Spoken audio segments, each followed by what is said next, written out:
A partir de agora, a Timbira apresenta Direito no Ar. Direito no Ar. Fique por dentro dos direitos e deveres do cidadão. Direito no Ar. Na Rádio Timbira. No ar, Heraldo Moreira, comunicando. Bom dia, meus amigos e minhas amigas do Direito no Ar. O Direito no Ar é fruto da parceria entre a Rádio Timbira, a Associação dos Magistrados do Maranhão e o Instituto Mérito. A Rádio Timbira é a emissora oficial do Estado do Maranhão, vinculada à Secretaria de Comunicação Social, cujo secretário é o jornalista Ricardo Capelli. O nosso diretor-geral é o também jornalista Robson Paes. A Associação dos Magistrados do Maranhão é presidida pelo juiz Olídice Cantanhede e tem como diretora de comunicação a juíza Marcela Lobo. O Instituto Mérito divulga em seu perfil no Instagram eventos acadêmicos gratuitos, humor jurídico e, para os que precisam de certificados de atividades complementares para fins de graduação, eventos acadêmicos pagos. O Direito no Ar sempre tem em seu primeiro bloco uma entrevista falando sobre um determinado tema de interesse geral. Vamos conversar hoje com a juíza estadual Clécia Monteiro sobre abuso e exploração sexual infantil. Bom dia, doutora Clécia, seja bem-vinda ao nosso programa. Bom dia, Heraldo, é um prazer estar aqui com você e com todos os seus ouvintes. Doutora Clécia, a gente sempre, antes de entrar propriamente no tema da entrevista, e até para que sirva de inspiração para os nossos teleouvintes, a gente procura conhecer um pouco mais da pessoa do entrevistado. Então, eu lhe pergunto, por que a senhora escolheu a carreira da magistratura e, principalmente, como foi a sua preparação para passar nesse concurso? Bem, Heraldo, desde que eu ingressei, na Faculdade de Direito, conhecendo todas as matérias, eu entendia, que a magistratura era um sonho, eu queria fazer a diferença, eu queria, buscar a participação social, e não que eu não tenha feito outros concursos de outras carreiras jurídicas, mas a magistratura sempre foi um sonho, e foi um sonho que eu busquei durante algum tempo, foram muitos anos de estudo, muitos anos de dedicação, é um concurso muito difícil, e eu tive que renunciar a muita coisa, mas, enfim, era o que eu queria, e foi, graças a Deus, o que eu consegui, e foi um sonho também porque eu tive que deixar a minha família, eu sou de outro estado, eu não sou maranhense, eu sou da Paraíba, então esse foi o meu maior desafio, mas, enfim, que bom que deu certo, Com certeza. E quanto à preparação para o concurso, sim, doutora Clécia, que dicas a senhora daria para aqueles que pretendem seguir esse mesmo caminho? Eu sempre digo, com quem eu converso, com pessoas que me procuram, com estagiários na vara, com pessoas que querem conversar, bater um papo, Eu sempre digo que o mais importante é você ter determinação, no sentido de que buscar um concurso público e não desistir. Isso é o mais importante. O resto se corre atrás. E estudar, não tem segredo, Você tem que estudar, você tem que se dedicar. Eu sei que é muito difícil para muita gente que tem que conciliar o trabalho, que tem que conciliar com o estudo. Mas não tem segredo, é você se dedicar e estudar. Os concursos hoje em dia eles estão cada vez mais difíceis, mais concorridos, e isso é bom, porque engrandece, a profissão, engrandece quem vai entrar na carreira, seja ela qual for. Bom, doutora Clécia, então agora vamos conversar sobre o tema do programa de hoje, que é abuso e exploração sexual infantil. O que a senhora poderia nos dizer a título de introdução sobre esse tema? Bem, Heraldo, essa semana, nós temos a semana de maio, que é conhecido como Maio Laranja, que é justamente uma semana que é dedicada ao dia né, de enfrentamento à exploração sexual infanto-juvenil. É uma campanha muito importante, é uma bandeira que deve ser levantada, né, por todos nós da sociedade, não só nós profissionais do direito, mas toda a sociedade em si. Eu tenho dado algumas entrevistas, né, para a Sailândia essa semana, e eu tenho falado sempre que nós devemos proteger nossas crianças e adolescentes. Nós vivemos um tempo difícil de pandemia. Com isso, né, tem aumentado sobremaneira, né, as denúncias em relação a essa violência infantil, principalmente a violência intrafamiliar. Então, é bem complicado. Especificamente no dia 18 de maio é comemorado esse dia de enfrentamento, né? É o dia que é escolhido para que seja realmente chamada a atenção para esse tema tão importante, para essa luta tão importante. Bom, então a próxima pergunta vai ser o motivo disso, doutora Clécia. Por que 18 de maio? Por que maio laranja? O que foi que desencadeou essa cor, essa data, esse tema no mês de maio? Tem-se notícia que aconteceu em Santa Catarina, né, um crime contra uma criança à época, 8 anos de idade, Araceli, o nome dela, em 1973. E essa menina foi brutalmente violentada e assassinada. E com isso, né, chamou-se a atenção, mas só no ano de 2000 é que foi declarado este dia como dia de enfrentamento à violência sexual, né, através da lei. E o símbolo da campanha é um símbolo muito bonito. Se todos tiverem curiosidade de ver, é uma rosa amarela, né, que simboliza tudo isso. E o que é essa rosa, essa flor, na verdade, né? Essa flor amarela? Significa a primeira infância, que foi tirada daquela menina, né, da Araceli. Doutora Clécia Monteiro, a violência, de um modo geral, né, lato sensu, em sentido amplo, ela tem uma das suas matrizes, no caso da infância, o abuso e a exploração sexual. É isso mesmo? São coisas separadas, estanques? Porque a gente sabe também que há a violência física, né, as agressões físicas, agressões morais. Tudo isso é tratado de forma separada, doutora Clésia? Não, Heraldo. Infelizmente, a violência infantil como um todo, ela precisa ser combatida, né? Logicamente que a violência sexual, a exploração sexual, ela tem uma conotação mais grave, né? Porque envolve crime sério, ela abala de sobremaneira aquela criança e aquela família. Mas a violência infantil, ela é uma tônica constante também, né, na nossa sociedade. As pessoas, elas não conseguem entender que todo tipo de violência, ela é detestável, né, e contra criança e adolescente, aquele ser que está se formando, é pior ainda, né.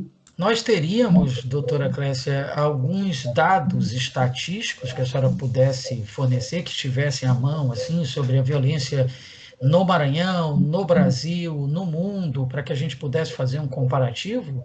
Dados estatísticos eu tenho da comarca de Açailândia, né? Porque a gente trabalha com isso diariamente e a gente vem acompanhando, vem fazendo campanhas, vem tentando incentivar a sociedade a nos ajudar nessa luta, né? E a gente tem verificado que, por exemplo, nesse período de pandemia, a denúncia de violência infantil, ela aumentou mais de 40%, né? Devido aos pais, às famílias estarem em casa, né? Estarem passando por momentos difíceis, momentos que levam ao desespero, e essa violência aumentou sobremaneira. No Brasil, o ano de 2020 foram mais de 90 mil denúncias, né, do Disque 100, o que é uma quantidade absurda, fora as subnotificações, o que a gente não tem acesso, o que a gente não tem ideia do que acontece. Então, é um dado preocupante, alarmante.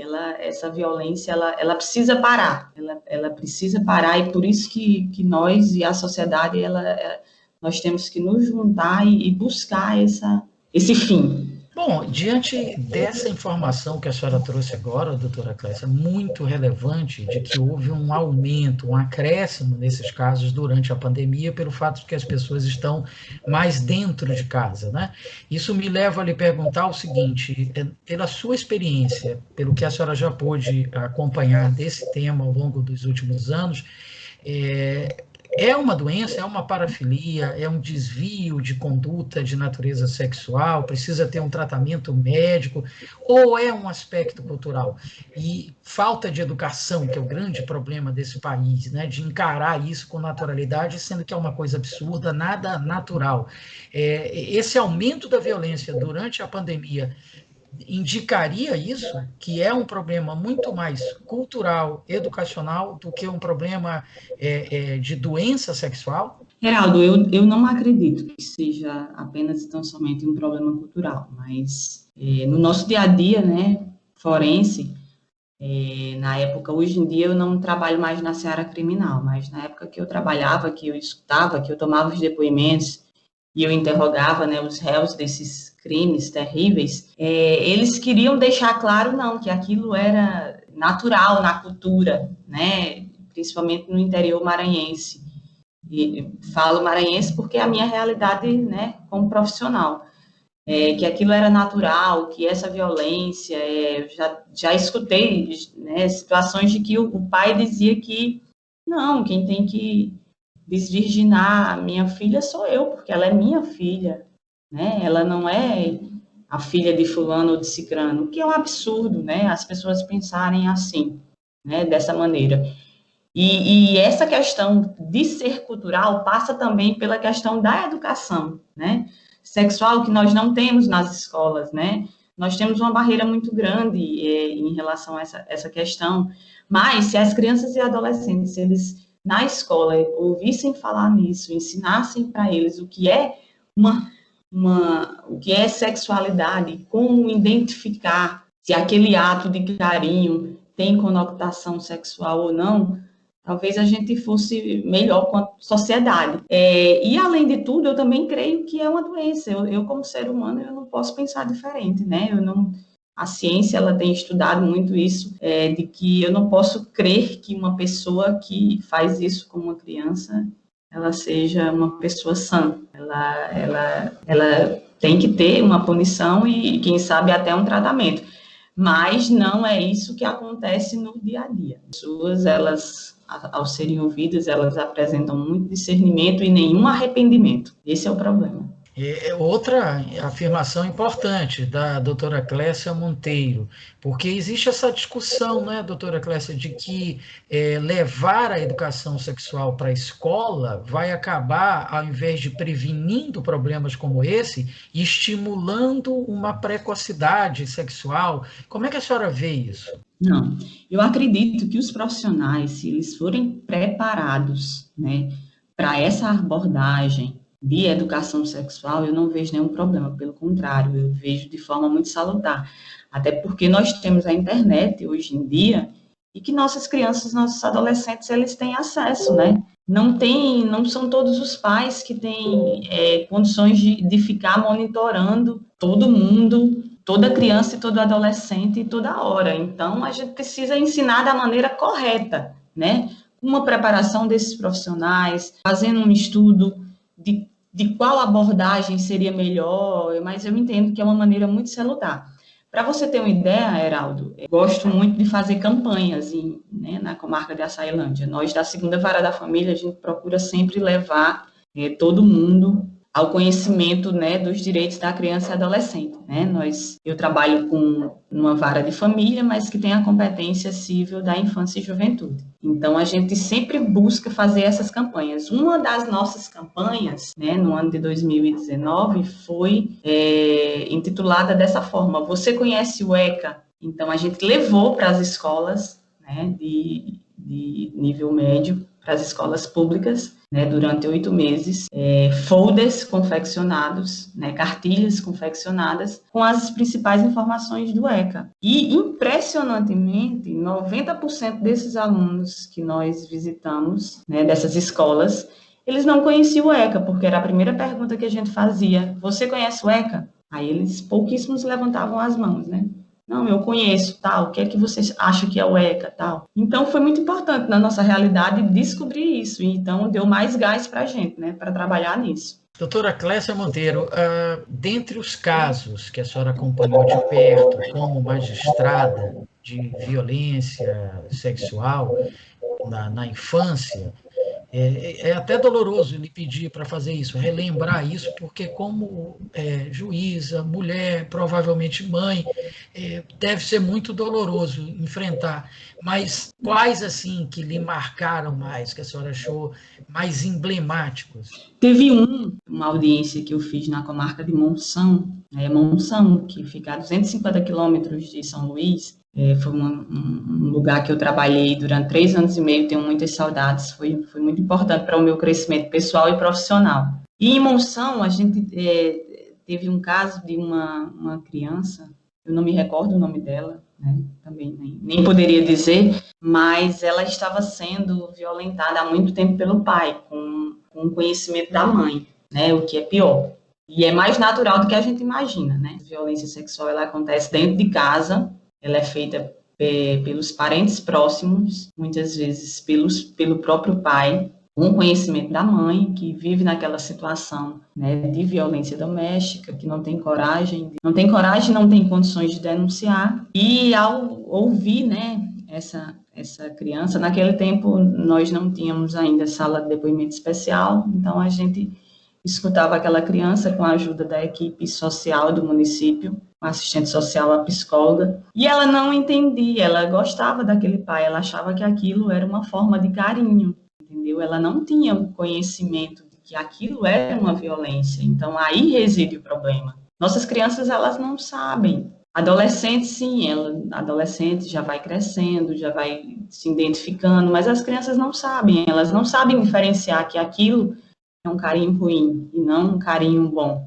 né? Que aquele pai e aquela mãe que tinham o dever de protegê-los não fazem. Isso é uma situação bem ruim. Então, aquele caso, ele me abalou muito, bem triste durante algumas semanas e sem conseguir imaginar que aquilo seria possível, né? Mas, enfim, é bem complicado. A senhora diria, doutora Clécia, que, pela sua experiência, claro, isso acontece, esse tipo de situação que a senhora retratou agora, mais com o próprio pai ou acontece mais quando é o padrasto, especialmente com a conivência da mãe, por causa do aspecto emocional envolvido dela também?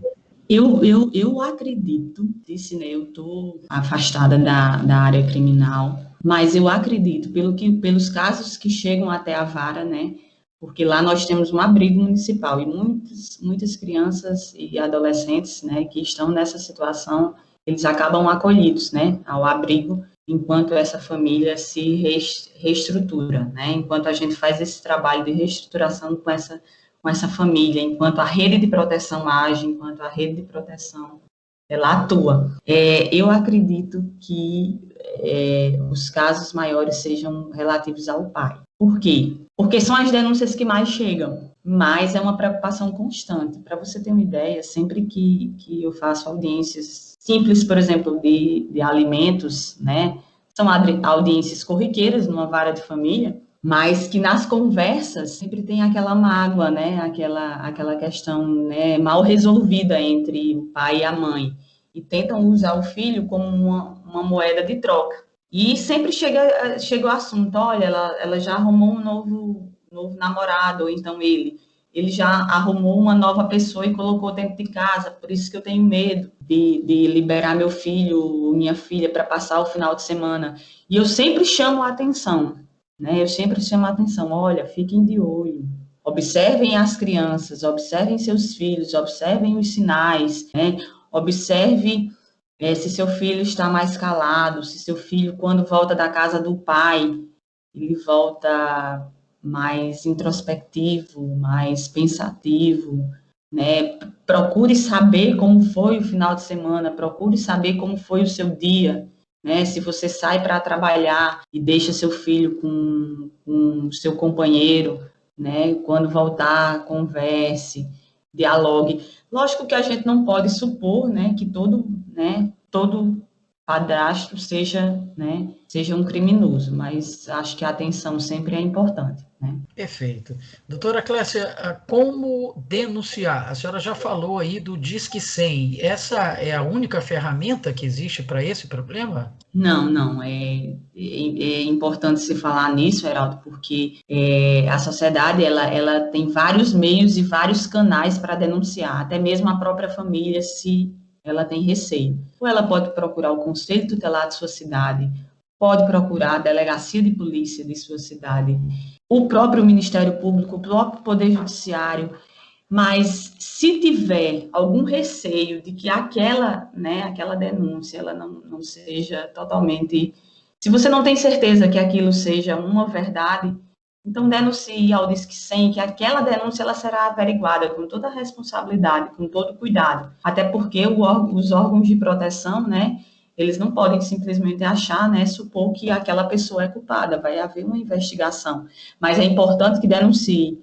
Durante toda essa semana eu bati nessa tecla, vamos denunciar, gente, vamos levar ao conhecimento das autoridades esses crimes que estão ocorrendo, né, porque é importante que seja averiguado, né, se aquilo não for uma verdade, se aquilo não for uma realidade, melhor ainda, mas se for, precisa ser tomada alguma atitude. Doutora Clécia, a senhora falou no início da nossa conversa sobre a possibilidade de subnotificações, quer dizer, situações que nem chegariam ao conhecimento das autoridades. A gente sabe, por exemplo, se fala muito no Brasil em impunidade, crimes que ficam sem punição, mas dizem até que a maior impunidade não é nem o crime ficar sem punição, é o crime nem chegar a conhecimento das autoridades. A senhora acha que isso acontece também em relação a esse tipo de crime? Muito, Heraldo, muito. E infelizmente, né? As pessoas, elas não denunciam, como você bem disse, né? Acontece dentro de casa. Como você vai supor que aquele pai, ou aquele padrasto, ou aquele irmão, ele é um monstro, né? Então, essa subnotificação, ela existe demais. E aquela criança, ela só vem a externar aquele comportamento nocivo na escola, né? E depois de muito tempo, porque ela vai entender que aquilo era uma violência. Então, acontece demais. É terrível que isso, né, ainda exista, né? Por isso que é muito importante esse tipo de campanha, né? Chamar atenção para isso, chamar atenção para essa situação. Da mesma forma como nós estamos, e graças a Deus, né, nós estamos nessa campanha de violência doméstica em todo o Brasil, né, todos os canais, da mesma forma a gente tem que fazer com a criança e adolescente. Essa violência sexual, ela tem que parar, e a gente só vai conseguir isso através de denúncias, através de orientar a sociedade para que essa prática não seja tolerada. O seu envolvimento, doutora Clécia, com esse tema, ele veio só a partir do momento em que a senhora se debruçou sobre ele como dever de ofício, ou era algo que a senhora já estudava, já se interessava antes? Eu sempre tive muita inclinação para essas questões afetas ao direito de família como um todo, né? Eu sempre gostei muito, há muito tempo eu trabalho, sempre achei muito instigante, né, essa questão da família e tudo mais. Mas essa questão de violência sexual, até porque é um tema tormentoso, né? Não é todo mundo que tem, né, cabeça e estômago para enfrentar. Só depois que eu fui para a Ceilândia, há mais ou menos 4 anos, que eu comecei a trabalhar com criança acolhida em abrigo municipal, que eu me debrucei mais e resolvi encampar esse cuidado, né, com a nossa criança e adolescente. Eu tenho muito apreço por esse assunto e espero, né, ajudar, né, a sociedade com relação a isso, principalmente lá em Açailândia, né. Como eu te disse, nós lá da Vara, eu e os comissários, hoje só um comissário, a gente gosta muito de fazer campanha, de juntar a sociedade, de buscar a sociedade para que, né, perceba os direitos das crianças e dos adolescentes. Bom, para chegar ao fim da nossa entrevista e para dar um pouco de leveza para ela, porque é um tema tão pesado, não é, doutora Cláudia? É tão complicado, tão difícil, especialmente para a senhora que está na linha de frente de combate a esse tipo de situação. A senhora é titular da 2ª Vara da Família da cidade de Açailândia. Nas audiências de família, a gente sabe, e a senhora disse que gosta muito do tema, que às vezes acontecem assim, uns fatos muito pitorescos, muito curiosos e tal. Que fato a senhora gostaria de lembrar assim para a gente encerrar a entrevista de uma forma mais leve? Numa vara de família, Heraldo, você tem de tudo, né? Então, são situações que no fim você acha graça, mas durante uma audiência, né, no tempo que a gente fazia audiência presencial, antes dessa pandemia, eu gostava muito de fazer audiências de alimentos, porque era naquele momento que o juiz ele virava quase que um psicólogo, né, porque tentava entender, né, por que aquele pai, né, na maioria das vezes, era tão relutante em ajudar o seu filho. E muitas vezes aquele pai ele não era relutante em ajudar o seu filho, e sim a entregar o dinheiro para a mulher, porque ele estava muito sofrido, ele estava, né, muito angustiado, porque aquele casamento tinha acabado. As mulheres, elas, né, são, assim, me perdoem os homens, mas as mulheres são mais fortes em lidar, né, com essas situações. Então, era muito engraçado a gente conversar com esses pais e, ao final, resolver o problema, né? E, ao final, a gente tentar mostrar para eles, para os pais e para as mães, que aquilo ali não tinha nada a ver, que aquilo ali, né, que eles tinham que superar, né? E que tinham que colocar a bola para frente e criar o filho juntos, né? Que a relação não existiu, mas que o filho é para sempre, né? Sem dúvida, as mulheres são realmente mais fortes, doutora Clécia, para qualquer dor, até mesmo para dor física, né? Isso é comprovado, inclusive, pela ciência, mas também para as dores do amor. Mas aí eu vou brincar com a senhora, me desculpem as mulheres, mas é porque os homens são mais apaixonados, doutora Clécia. Bom, nós agradecemos muito a participação da juíza estadual Clécia Monteiro pela excelente e esclarecedora entrevista e abrimos o espaço agora para as suas considerações finais. Heraldo, eu que agradeço, foi um prazer conversar com você, né? Diversos colegas já passaram por aqui, já conversaram com você e só teceram elogios, né? Que você é um excelente entrevistador e que deixa o entrevistado muito à vontade, né? E eu só tenho agradecer também a Associação dos Magistrados, a Rádio Timbira, por essa oportunidade, e eu deixo uma última mensagem de atenção, né? Eu peço que a sociedade, que todos nós juntos, né, consigamos combater essa violência sexual contra nossas crianças e adolescentes. É um ponto muito importante que merece ser considerado, né? Vamos proteger nossas crianças e nossos adolescentes. Muito obrigada, Geraldo. Eu que agradeço, e ganhei o dia agora, porque eu nem sabia desse detalhe aí, que seus colegas têm gostado das entrevistas. Fico muito feliz. Na realidade, eu que tive a sorte de sempre ter entrevistados como a senhora, que me permitem explorar o tema, porque tem riqueza de conteúdo e de experiência. Nós precisamos fazer um rápido intervalo, mas logo estaremos de volta. Continue conosco. Estamos apresentando Direito no Ar. Direito no Ar. Fique por dentro dos direitos e deveres do cidadão. Direito no Ar. Na Rádio Timbira.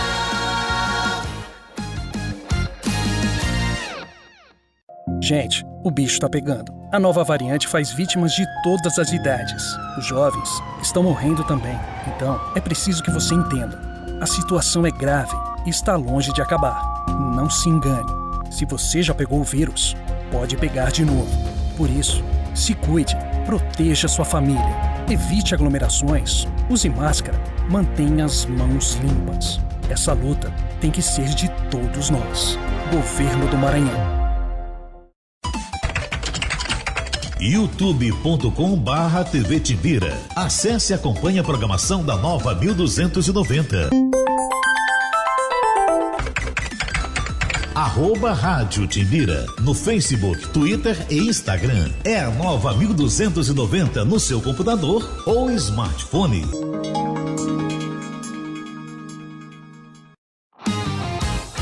Estamos de volta. Direito no ar. Direito no ar. Fique por dentro dos direitos e deveres do cidadão. Direito no ar. Na Rádio Timbira.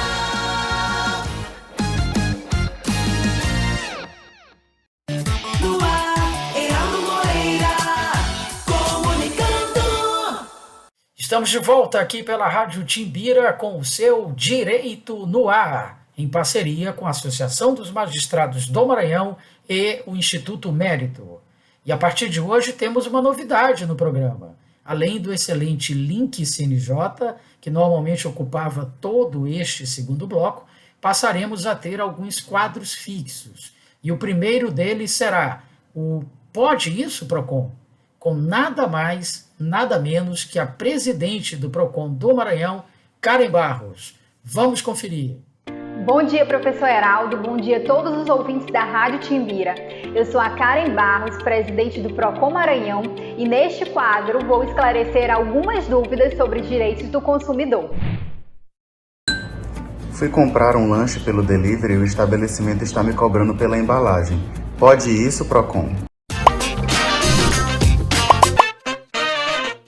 Nas vendas da modalidade delivery, a cobrança extra pela embalagem é considerada uma cobrança abusiva, segundo o artigo 39, inciso 5 do CDC. O valor dessa embalagem deve estar contido no valor da venda, seja no produto ou seja na taxa de entrega. O importante é que o consumidor não seja cobrado duplamente por algo que já está implícito na modalidade delivery. Vale ressaltar que se você estiver consumindo dentro do restaurante e quiser levar as sobras de comida para casa, essa embalagem pode ser cobrada, desde que seja informado previamente de forma clara e precisa para o consumidor, conforme prevê o artigo 6º, inciso 3 do CDC. Estamos atentos e se você, consumidor, identificar qualquer irregularidade, denuncie ao Procon Maranhão.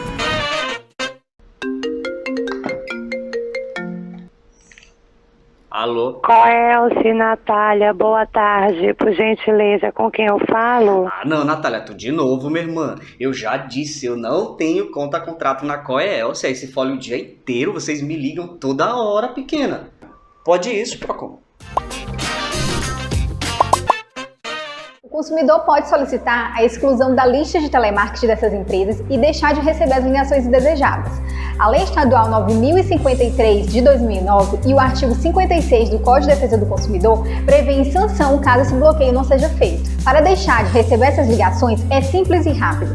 Basta entrar no site do Procon Maranhão e preencher o cadastro de bloqueio. A partir daí, a empresa tem 30 dias para fazer esse bloqueio das linhas. Se a empresa voltar a ligar para você, registre uma reclamação no Procon Maranhão.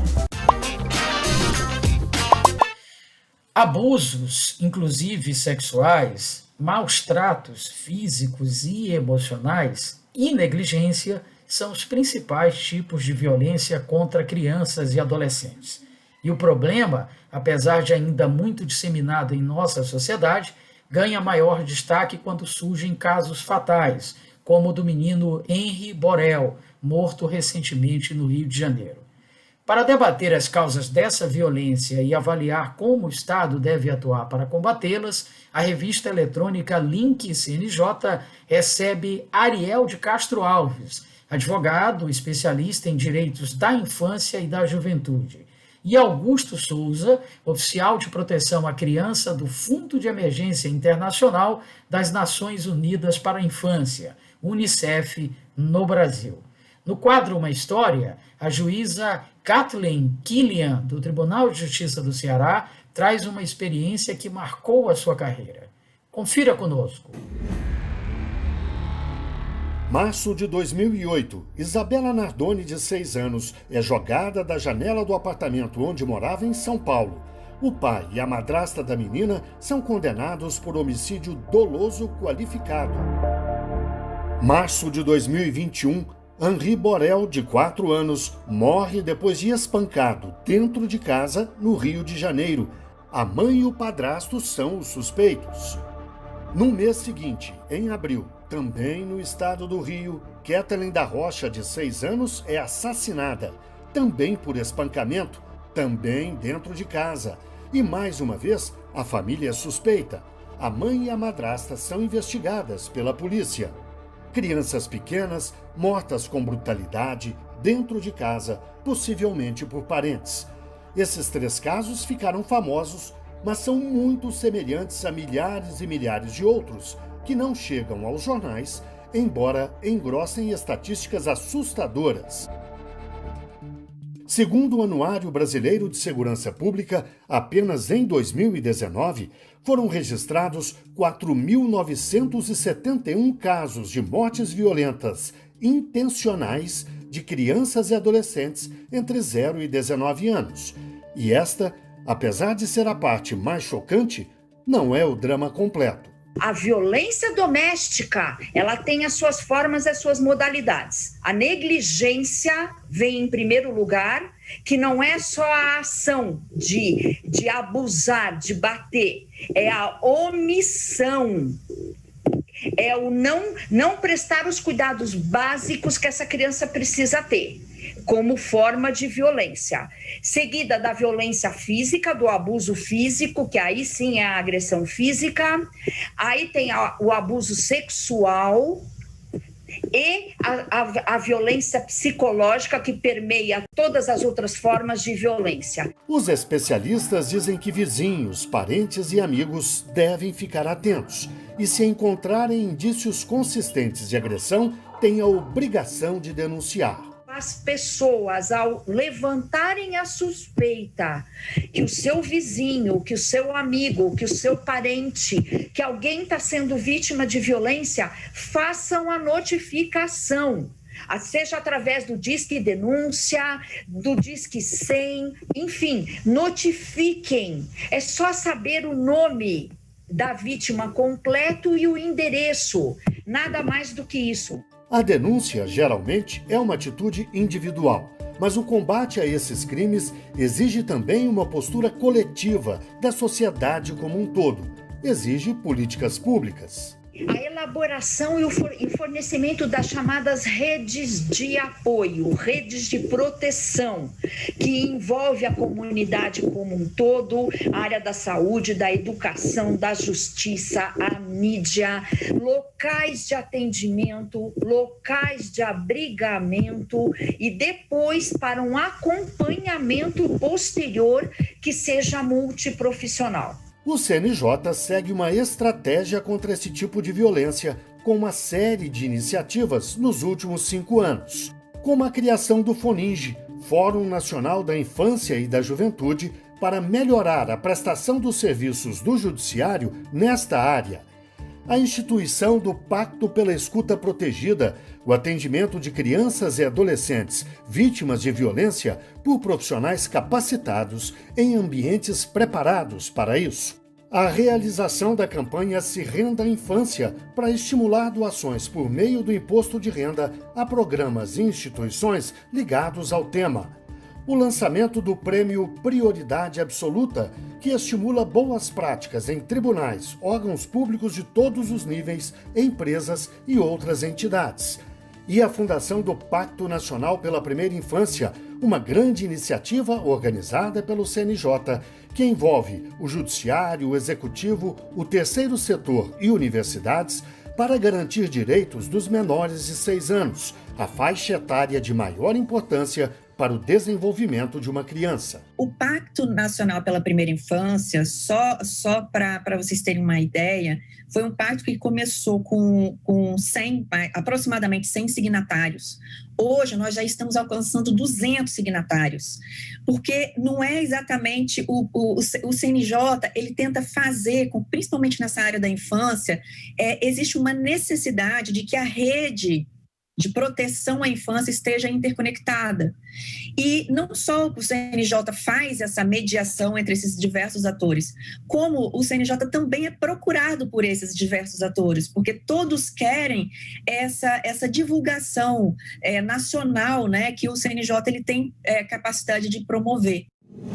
E vamos aprofundar o assunto. Eu converso agora online com Ariel de Castro Alves, advogado, especialista em direitos da infância e da juventude. E também com Augusto Souza, oficial de proteção à criança do Unicef no Brasil. Eu agradeço a presença dos dois e começo com uma pergunta para o Augusto. Augusto, o Unicef trabalha com estatísticas. No Brasil, o que se sabe é que são pelo menos 103 mil casos de 2010 a 2019 de violência que terminaram em morte contra crianças e adolescentes. Esse número no Brasil é absolutamente espantoso. Quando comparado ao mundo, o que a gente pode dizer? Os dados são, de fato, muito preocupantes, são muito sérios e muito graves. A gente sabe que o Brasil lidera em números absolutos o número de homicídios, por exemplo, de crianças e adolescentes de 0 a 19 anos no mundo.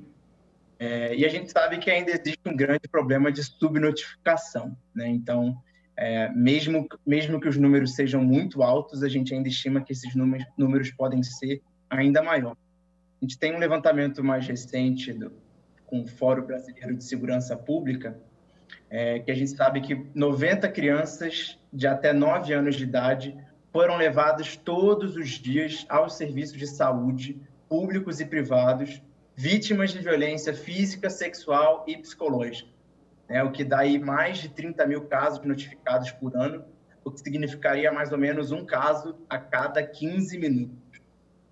A gente sabe que esses números são bastante graves, e mesmo assim, quando a gente cruza os dados da saúde, que são esses dados que a gente está usando aqui, com dados da segurança pública, por exemplo, muitas vezes esses dados não são compatíveis. Tem um estudo de 2016, de uma das maiores revistas médicas do mundo, que é a Lancet, que estimou que naquele ano pelo menos 250 milhões de crianças menores de 5 anos em países de baixa e média renda ao redor do mundo tinham um risco de ficar abaixo do seu potencial ideal devido às adversidades e violências que sofreram na primeira infância. O caso do Henry, que vocês citaram mais cedo na reportagem, é um desses casos que a gente fala de violência na primeira infância. Tem marcas muito sérias para a criança, não só naquele momento, mas por toda a sua vida, quando esse não é um caso que resulta num homicídio, como foi o caso do menino Henry. E, Ariel, do ponto de vista jurídico, vamos falar do Estatuto da Criança e do Adolescente. Ele funciona de fato? Por que tanta violência? O problema ele não funciona ou o problema não é aplicado adequadamente? Realmente a questão está aí, a falta de cumprimento do Estatuto da Criança e do Adolescente. Então, complementando o que já disse o Augusto sobre a violência contra as crianças e adolescentes, de fato, o Brasil é um dos países mais perigosos do mundo para as suas crianças e adolescentes. Apesar de termos a proteção integral garantida na Constituição e no Estatuto da Criança e do Adolescente há mais de 30 anos, nós temos uma desproteção muito grande para a infância e juventude brasileira. E os números demonstram exatamente isso, a diferença entre a lei e a prática. Então, temos uma legislação avançada que foi aprimorada. Em 2014, por exemplo, veio a lei chamada de Lei Bernardo, que trata aí da proibição da prática de castigos físicos por parte das famílias ou de qualquer pessoa ou mesmo instituições. Em 2017, o Sistema de Garantia de Direitos das Crianças e Adolescentes vítimas e testemunhas de violência, inclusive com a escuta protegida das crianças e adolescentes vítimas de violência e também os depoimentos especiais no próprio judiciário. O Conselho Nacional de Justiça tem tido um papel extremamente relevante para que no Brasil tenhamos varas especializadas com relação à violência contra crianças, que infelizmente só temos hoje nas capitais e nem nas grandes cidades do país nós temos ainda, e o CNJ também tem traçado aí diretrizes fundamentais para a implementação tanto do depoimento especial ou mesmo também orientações sobre a escuta protegida das crianças e adolescentes vítimas de violência. O que está faltando é escutarmos mais as crianças e adolescentes. Casos como o do Henry, eles não ocorrem de um dia para a noite. É uma violência que vai crescendo. E nós vimos agora, depois que a tragédia aconteceu, vai a babá, vai a funcionária da casa, vão familiares e dizem que a criança já era vítima de maus tratos e violência. Mas depois que a tragédia já aconteceu, que a morte já aconteceu, claro que nós temos que debater, discutir, alertar a sociedade para evitar novas mortes como essa. Mas é necessário que a gente faça a prevenção diante dessas situações. Augusto, e como é que se evita novas mortes como essa, como pediu o Ariel? Tem muitas respostas para essa pergunta, né? Acho que o primeiro dilema que a gente precisa enfrentar é uma questão cultural mesmo, em muitas sociedades, não só a sociedade brasileira, em relação a uma cultura de violência disfarçada do que se chama de disciplina em relação a crianças e adolescentes, né? Quando a gente fala de castigos físicos, de espancamentos, né? De bater, né, numa criança ou num adolescente como uma ferramenta disciplinar, a gente, na verdade, está cometendo uma violência e, na verdade, pode estar, inclusive, incorrendo num crime, né, que foi o que aconteceu também no caso do menino Henry. Então, um primeiro aspecto que a gente precisa enfrentar é um aspecto cultural de entender que a educação não combina com violência e que nenhuma criança pode ser submetida, em nenhuma hipótese, a nenhuma situação de violência. Segundo, a gente precisa acabar com essa lei de silêncio, né, de entender que a gente tem um papel fundamental ao denunciar qualquer suspeita que a gente tenha de crianças ou adolescentes que possam estar sendo vítimas de violência na casa, na escola, no bairro, né? Talvez, no caso do menino Henry, serve bastante nesse exemplo. Se esse caso tivesse sido denunciado antes por pessoas que sabiam ou suspeitavam que isso podia estar acontecendo, a gente hoje podia estar contando uma história diferente. E os canais que a gente tem para isso são vários, né? O canal nacional mais conhecido para isso é o Disque 100, que é uma ligação que você faz gratuita pelo celular, e você pode fazer isso de forma anônima para denunciar a suspeita que você tem. Ou você pode ligar para o conselho tutelar do seu bairro, da sua cidade, que também vai saber te orientar caso você suspeite de alguma criança ou adolescente vítima de violência. A gente tem esse dever de denunciar e isso precisa ser alertado à sociedade. Ariel, eu já ouvi de mais de um especialista a afirmação de que faltam políticas públicas para se executar as orientações do Estatuto da Criança e do Adolescente ou para caminhar no sentido em que sugeriu o Augusto. Que políticas públicas são essas? Você concorda com essa afirmação? Que políticas públicas são essas? Certamente, Guilherme. O que diz o Augusto trata exatamente do que está no Estatuto e na Constituição Federal, do dever de todos de garantir e de proteger os direitos de crianças e adolescentes. Inclusive, quem se omite diante de uma situação de violência contra crianças e adolescentes pode até responder pela própria omissão de socorro, que é crime. E exatamente faltam, sim, políticas públicas.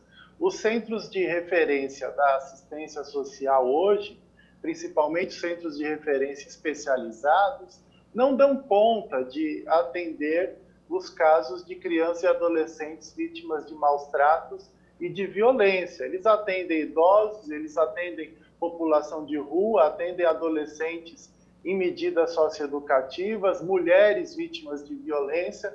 Nós precisamos de centros de referência especializados da criança e do adolescente, inclusive para que realizem a escuta protegida. Logo que tem uma denúncia de violência, a primeira providência que o Conselho Tutelar deve adotar é encaminhar para essa escuta protegida, que tem que ser feito no equipamento especializado que una a área social com a área de saúde. Isso são as políticas públicas necessárias para o enfrentamento à violência contra as crianças e adolescentes. Também várias especializadas em violência contra crianças e adolescentes e delegacias especializadas para a investigação desses casos. Nós temos em alguns estados, inclusive aí no Distrito Federal, temos algumas, mas não temos em São Paulo, por exemplo. O estado maior, mais importante do país, não tem nenhuma delegacia especializada da criança e do adolescente, com equipes técnicas, assistentes sociais, psicólogos e policiais preparados para atuarem nessas situações. Então, tudo isso acaba fazendo com que tenhamos um sistema muito frágil de proteção às crianças e adolescentes. E conselhos tutelares, que são importantes, um dos órgãos mais importantes na área da criança e do adolescente, mas muitos sucateados, muitos sem nenhuma estrutura, às vezes sem acesso à internet, sem veículos para se dirigirem até os locais em que os fatos, as violências ocorreram, com dificuldade até de ter sala de atendimento para garantir o sigilo do que eles estão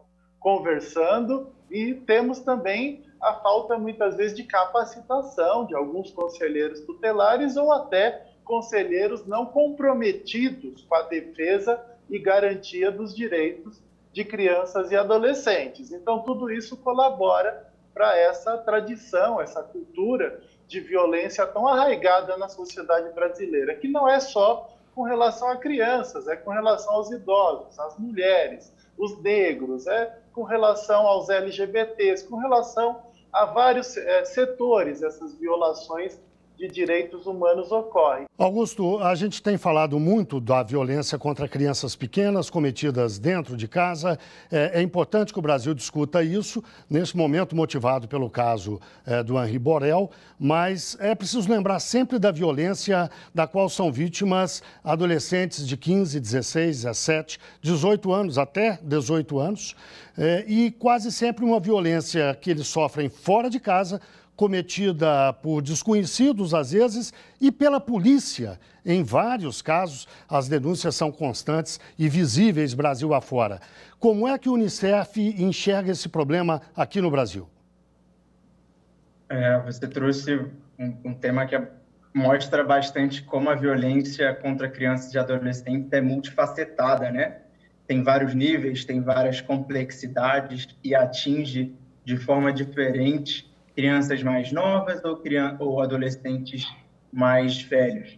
O dado que a gente tem de 2019 também, e aí são dados de 20 estados que trabalharam junto com o Fórum Brasileiro de Segurança Pública, a gente tem um número de 4.928 mortes violentas, intencionais, de crianças e adolescentes de 0 a 19 anos, e aí já muda, né, essa dinâmica da violência. Aí a gente está falando da maioria de meninos, né, 90% desse número são meninos, e 75% são negros, né, negros e negras.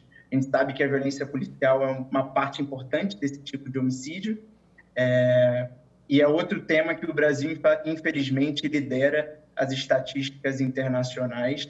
A gente tem a redução em alguns estados, particularmente nos últimos anos, mas enquanto país, isso ainda é um desafio muito sério que precisa ser enfrentado. A impunidade no Brasil acaba alimentando que novos crimes aconteçam, já que os criminosos sabem que não serão punidos. É claro que é diferente do caso Henri, né? O caso de um menino de classe média, por mais que envolva pessoas influentes, como o próprio vereador, mas gera toda uma comoção e uma exigência de uma resposta imediata à sociedade. Mas a grande maioria das mortes ficam invisíveis, porque são mortes de crianças, adolescentes, jovens, negros, pobres, moradores de regiões periféricas. E quando não há uma cobrança na mídia, e quando a família não consegue contratar um advogado para ficar toda semana indo lá cobrar a delegacia, esses casos não são esclarecidos, são arquivados, caem no esquecimento. E isso faz parte do ciclo de violência na nossa sociedade. Bem, Ariel Augusto, esse é um tema muito amplo que exige uma profundidade de debate. e que com certeza o Link CNJ vai voltar a ele em outra oportunidade. Portanto, agradeço mais uma vez a participação do Ariel de Castro Alves, advogado, especialista em direitos da infância e da juventude, e também de Augusto de Souza, oficial de proteção à criança do Unicef no Brasil. Vamos ao quadro Uma História. Aquele momento em que um juiz ou uma juíza conta um caso que marcou a carreira dele ou dela. A história que eu venho contar para vocês é a de Ângela e Julião. Eu os conheci pelo Sistema Nacional de Adoção. Formalmente vinculados como pretendentes a uma dupla de irmãos que se encontrava na unidade de acolhimento de Quixeramobim, eu realizo um contato, um primeiro contato de acolhimento, quando dá essa conexão no Sistema Nacional de Adoção, e assim foi feito. Ângela e Julião vieram a Quixeramobim, conheceram as crianças da unidade e, para minha surpresa, na sequência entraram em contato com a seguinte informação: doutora, nós nos encantamos ainda mais por uma dupla de irmãs, e é uma dupla de irmãs adolescentes, que na época elas se encontravam com 14 anos e 16 anos de idade. Na Justiça da Infância, a gente sabe o quanto é algo raro uma adoção tardia, que dirá uma adoção tardia de grupo de irmãs adolescentes. A emoção foi intensa, tanto para mim como para o casal. O casal, quando teve um contato com as adolescentes, se desenvolveu de forma muito, muito afetiva, muito harmoniosa. O processo de convivência se desenvolveu da melhor forma possível. E certo dia chegamos, quando vamos concretizar uma adoção, uma audiência de adoção. E esse dia foi bastante impactante. Eu sempre gosto de conversar, até por serem adolescentes, tem que ter o consentimento delas, para perguntar como estava sendo aquela vivência. E era uma vivência de amor, de uma realidade não vivida e construída muito rapidamente, de forma sólida. E perguntei à época se tinham interesse em fazer alguma modificação em nome. As adolescentes, elas se chamavam Eduarda e Cícera. Eduarda manteve seu nome de origem, só com as alterações de sobrenome. E Cícera, quando eu indaguei o interesse em alterar algum dos nomes, ela me informou o seguinte: doutora, eu perguntei à minha mãe qual nome ela gostaria caso ela tivesse uma nova filha. E ela me disse que se chamaria Caliane, pois a partir de hoje eu me chamo Caliane. O que eu fui descobrindo a cada história de adoção é que, por mais que a gente transforme vidas e que seja um momento único de transformação, na verdade, essas vidas transformam a gente também. A sensibilidade, a empatia, o ter um contato com o amor. Ver um amor ali tão genuíno desperta o nosso melhor. E como diria o Santo Agostinho, a medida do amor é amar sem medida. Caso você queira participar do nosso programa, lembramos que ele é gravado, mas você pode fazê-lo com críticas, dúvidas ou sugestões, e para isso usando o nosso e-mail amaimprensa@gmail.com amaimprensa@gmail.com AMMA, ama, imprensa, tudo junto, @gmail.com. Voltaremos semana que vem com o seu Direito no Ar, um programa da Rádio Timbira, Associação dos Magistrados do Maranhão e Instituto Mérito. Até lá e muito grato por sua audiência. Você acabou de acompanhar mais uma atração da Timbira AM. Direito no Ar. A primeira do Maranhão. Timbira.